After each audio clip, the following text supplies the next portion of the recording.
یہ الہ ہے. الہ کے بارے میں بتا رہے ہیں کہ یہ کن معنی کے لیے آتا ہے. تو اس کا پہلا معنی ہے انتہائی غایت کے لیے آتا ہے.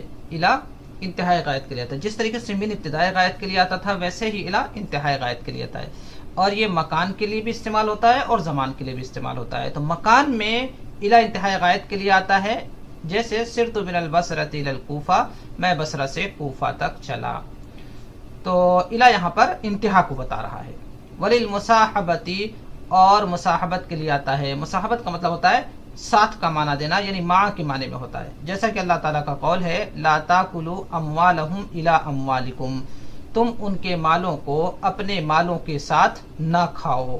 تو الی اموالکم مع اموالکم کے معنی میں ہے، یعنی اپنے مالوں کے ساتھ. مع اموالکم اپنے مالوں کے ساتھ، اس معنی میں ہے الی اموالکم. وقد یکون ما بعدها داخلا فی حکم ما قبلها، اور کبھی کبھی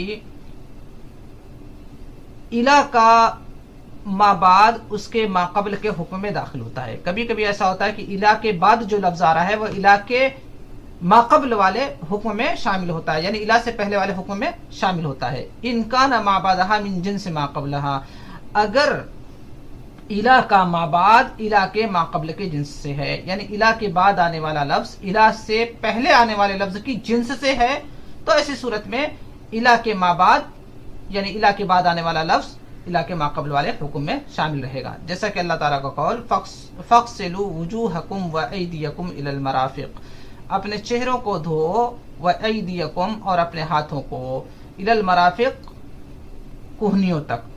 تو الہ آیا ہے مرافق پر، یعنی الہ کے بعد والا لفظ مرافق ہے اور اس سے پہلے والا لفظ ایدی ہے.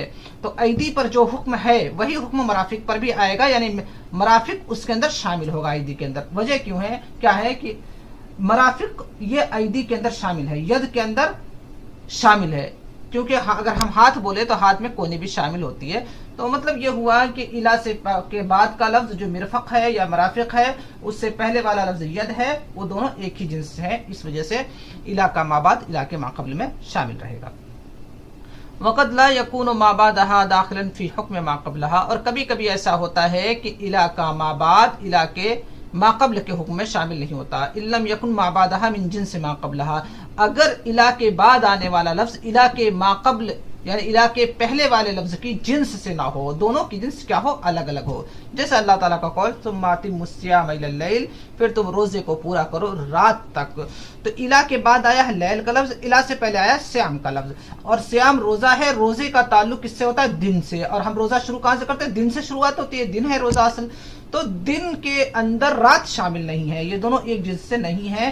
اس وجہ سے الہ کے بعد کا لفظ لیل یہ سیام کے اندر شامل نہیں رہے گا، یعنی روزہ رکھنے میں رات کا وقت شامل نہیں رہے گا، صرف دن کا شامل رہے گا.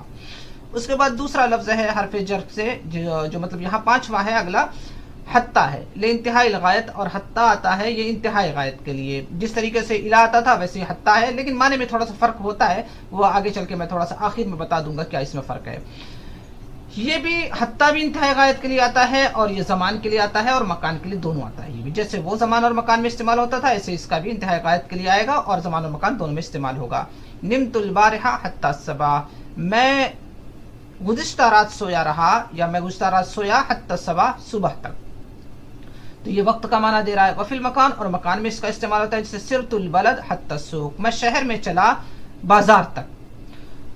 وللمصاحبۃ، اور مصاحبت کا معنی حتیٰ دیتا ہے. الہ بھی مصاحبت کا معنی دیتا تھا، یعنی مع کا معنی. قرأت وردی حتی الدعاء، میں نے اپنے ورد پڑھے، یعنی وظیفے وغیرہ پڑھے، ذکر و اذکار پڑھے، حتی الدعاء، دعا کے ساتھ، یعنی دعا بھی ساتھ ساتھ میں نے پڑھی.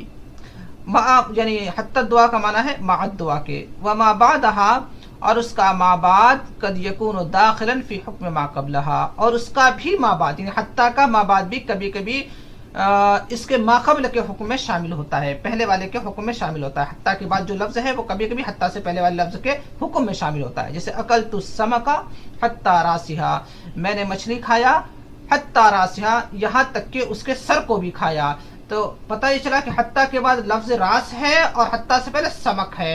تو اب یہاں پر حتیٰ کا جو ما بعد ہے راس، وہ سمک کے حکم میں شامل ہے، یعنی مچھلی کھایا تو وہ جو مچھلی کھانے کا حکم ہے وہی اس کے سر کے حکم پر بھی لگے گا، یعنی سر بھی کھایا.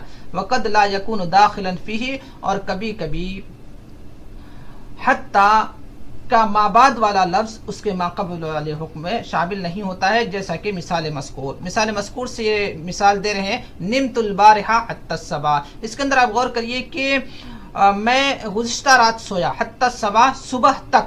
تو یہاں پر جو سونے کی بات ہے وہ صبح میں سونے کی بات نہیں ہے. ایسا نہیں ہے کہ صبح بھی اس کے اندر شامل ہے، صبح میں بھی سویا رہا، نہیں، بلکہ حتیٰ کے بعد جو صبح کا لفظ ہے وہ سونے کے حکم میں، جو رات کا حکم ہے، رات میں سونے کا حکم ہے، اس رات میں سونے کے حکم میں صبح کا حکم، صبح پر بھی وہی حکم لاگو نہیں ہوگا، یعنی صبح کو وہ نہیں سویا رہا. یعنی بارہا پر جو حکم لگا ہے، گزشتہ رات پہ جو سونے کا حکم لگایا گیا، وہی حکم صبح کے اوپر شامل نہیں ہوگا. تو یہاں پر داخل نہیں، حتیٰ کا مابعد حتیٰ کے ماقبل کا حکم میں داخل نہیں ہے. وَهِيَ مُخْتَصَّةٌ بِالْإِسْمِ الظَّاهِرِ، یہ ایک فرق بتا رہے ہیں، اس کے علاوہ اور بھی فرق ہے الہ اور حتیٰ میں. یہاں ایک فرق یہاں بتا رہے ہیں کہ وَهِيَ مُخْتَصَّةٌ بِالْإِسْمِ الظَّاهِرِ بخلاف الہ، اور وہ خاص ہے، یعنی حتیٰ یہ خاص ہے اسم ظاہر کے ساتھ الہ کے خلاف. یعنی حتیٰ کا استعمال اسم ظاہر پر ہی ہوتا ہے، ضمیر پر نہیں ہوتا ہے، جبکہ الہ کا استعمال ضمیر پر بھی ہوتا ہے. فلا یقال حتیٰ، تو حتیٰ نہیں کہا جا سکتا. ویقال الیہ، اور الیہ کا استعمال کیا جا سکتا ہے، الیہ کہا جاتا ہے. یعنی الہ کا کیسا، الہ کا ہم استعمال ضمیر پر بھی کر لیتے ہیں، جیسے الیہ کہتے ہیں، ہو ضمیر ہے، اس پہ ہم نے الہ کا استعمال کر لیا. لیکن ہو ضمیر پر ہم حتیٰ کا استعمال نہیں کر سکتے، اور حتیٰ ہو نہیں کہہ سکتے. حتیٰ کا استعمال صرف اسم ظاہر پر ہی کیا جاتا ہے.